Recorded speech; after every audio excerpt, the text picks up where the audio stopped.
അപ്പുറത്തെ വീട്ടിലെ ലീല ചേച്ചിയെ കണ്ടപ്പോൾ വിശേഷങ്ങൾ അന്വേഷിക്കാൻ വേണ്ടിയിട്ട് ഞാൻ അങ്ങോട്ട് പോയതാണ്. അപ്പം അവിടെ ചെന്നിരുന്ന് ഒന്നും രണ്ടും പറഞ്ഞ് അവസാനം അത് 8ഉം 10ഉമായി. 8ഉം 10ഉം അവസാനം ചുരുക്കി പറയാനാണെങ്കിൽ കോലാഹലമായി. കാരണം എന്തുവാ? പറഞ്ഞിരിക്കുന്നതിൻ്റെ കൂട്ടത്തിൽ ലീല ചേച്ചി എന്നൊരാട്ട് കാട്ടിയിട്ട് അവസാനം കൊണ്ടുവന്നൊരു നൂ ചേർത്ത് വെച്ചേക്കണം. അപ്പം ഞാൻ ചോദിച്ച ഈ ഭായുടെ അവസാനം എന്തിനാ ചേച്ചി ഈ നൂ ചേർത്തേക്കുന്നത്? എന്നെ എന്തിനാ ചേച്ചി ഭാ നാട്ടിയത്? അങ്ങനെ ചോദിച്ചു. അപ്പം എന്നോട് പറയാം, എടി നീയല്ലയോ താഴത്തെ വീട്ടിലെ രമണിയുടെ അടുത്ത് ചെന്ന് ഇവിടെ ബീഫ് കറി വെച്ച കാര്യം പറഞ്ഞെന്ന്. സത്യമായിട്ട് എൻ്റെ കൂട്ടുകാരെ ഞാൻ പറഞ്ഞിട്ടില്ല. രമണി ചേച്ചി എന്നെ കണ്ടപ്പോൾ ചോദിച്ചു, എടി ചോറിന് എന്തുമായിരുന്നു കറിയെന്ന് ചോദിച്ചപ്പോൾ ഞാൻ പറഞ്ഞു മുളക് ചുട്ടരച്ച ചമ്മന്തിയും ഉണക്കമീൻ ചുട്ടതുമായിരുന്നു. ലീല ചേച്ചിയുടെ വീട്ടിൽ ബീഫ് കറി വെക്കുന്നതിൻ്റെ മണം കേട്ട് ഞാനൊരു 1.5 പ്ലേറ്റ് ചോറ് കഴിച്ചു എന്ന് പറഞ്ഞു. അതൊരു സത്യാവസ്ഥ. എൻ്റെ മനസ്സിൻ്റെ നേര് ഞാൻ പറഞ്ഞു എന്നുള്ളതേ ഉള്ളൂ.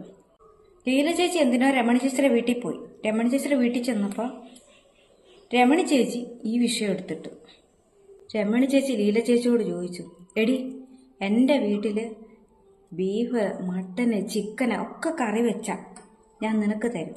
എന്തിനു പറഞ്ഞ് 10 രൂപയുടെ ചാള മേടിച്ച് ഞാൻ പറ്റിച്ചാൽ പോലും നിനക്ക് അതിലൊരു പങ്ക് തരാതെ ഞാൻ കഴിച്ചിട്ടില്ല. നീ ബീഫ് മേടിച്ച് കറി വെച്ചപ്പോൾ ഒരു ശകലം നടി രമണി കൊണ്ടുപോകുന്നു പറഞ്ഞ് നീ എനിക്ക് തന്നോ? അല്ല എൻ്റെ വീട്ടിൽ കൊണ്ട് തന്നോ? ഒന്നും ചെയ്തില്ലല്ലോ.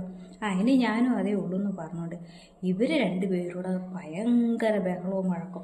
രമണി ചേച്ചി ചോദിച്ചു, എടി ഇതാരാ നിൻ്റെ അടുത്ത് പറഞ്ഞത്? എൻ്റെ വീട്ടിൽ ബീഫ് കറി വെച്ച കാര്യം ആരാ നിൻ്റെ അടുത്ത് പറഞ്ഞതെന്ന് ചോദിച്ചോ? പറയുക അപ്പുറത്തെ വീട്ടിലെ കാന്താരിയാണ്. വല്ല ആവശ്യം ഉണ്ടായിരുന്നു എൻ്റെ പേര് എടുത്ത് ഇടേണ്ടത്? എനിക്ക് മണം കിട്ടിയെന്ന് പറഞ്ഞാൽ പോരായിരുന്നു. ഇവർ ശത്രുക്കളായ കാര്യമൊന്നും ഞാൻ അറിയുന്നില്ല. അപ്പോൾ ലീല ചേച്ചിയെ കണ്ടുകൊണ്ട് ഞാൻ അങ്ങോട്ട് ചെന്നതാ വിശേഷങ്ങൾ അറിയാമല്ലോ എന്ന് പറഞ്ഞുണ്ടാ. അപ്പോഴാണ് ഈ 1ഉം 2ഉം പറഞ്ഞിരിക്കുന്ന കൂട്ടത്തിൽ എന്നെ ആട്ടിയിട്ട് അവസാനം നൂ കൊണ്ട് ചേർത്തത്. അതെന്തിനാന്ന് ചോദിച്ചപ്പോൾ എന്നോട് പറയുക, നീ പരദൂഷണം ഭാനും ഇല്ലയോ എന്ന്. നിങ്ങളൊന്ന് ഓർത്തു നോക്കുന്നല്ല, ഒന്നാന്തരം കാന്താരി എന്ന് പറഞ്ഞൊരു വിളിപ്പേരുണ്ട് എനിക്കല്ലാതെ തന്നെ. അപ്പോൾ ആ കാന്താരി എന്ന് പറഞ്ഞാൽ എവിടെ പോയാലും ആൾക്കാർ സ്നേഹത്തോടെ ചോദിക്കുന്ന ഒരു ചോദ്യം, കാന്താരി എവിടെ പോയാ? കാന്താരി എന്തൊക്കെ വേണ്ട വിശേഷം? കാന്താരി എവിടെ ഒന്നും ഇല്ലല്ലോ കാണാൻ. അത് കേൾക്കുന്ന എൻ്റെ മനസ്സിനൊരു കുളിർമയായിരുന്നു. നമ്മുടെ ജംഗ്ഷനിലോട്ടൊക്കെ ഇറങ്ങി ചെല്ലുമെന്ന് എല്ലാവരും എനിക്ക് ഇല്ല പോകുന്നത് പരദൂഷണം ഭാനും ഇല്ലയോ? അവളിന്ന് ആരുടെ പരദൂഷണം പറയാനായിരിക്കും പോകുന്നത്? അവള് ഓരോ വീട്ടിലും ചെന്ന് പരദൂഷണം പറഞ്ഞ് വഴക്കുണ്ടാക്കുക. രമണി ലീല എങ്ങനെ ഇരുന്ന ആൾക്കാരാ ഇപ്പൊ തമ്മി കാണുമ്പോഴത്തേക്ക് കൊടി കുത്തുമെന്നോടെ. ഞാനിതൊന്നും അറിയുന്നില്ല. സത്യം, ഞാനൊരു പിടി ചോറ് കഴിച്ച കഥ അവരോട് പോയിരുന്നു പറഞ്ഞത്.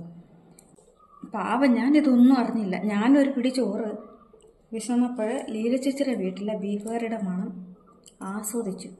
ഒരു 1.5 പ്ലേറ്റ് ചോറ് കഴിച്ചു. ഈ ഒരു സത്യാവസ്ഥ ഞാൻ ചെന്ന് പറഞ്ഞു.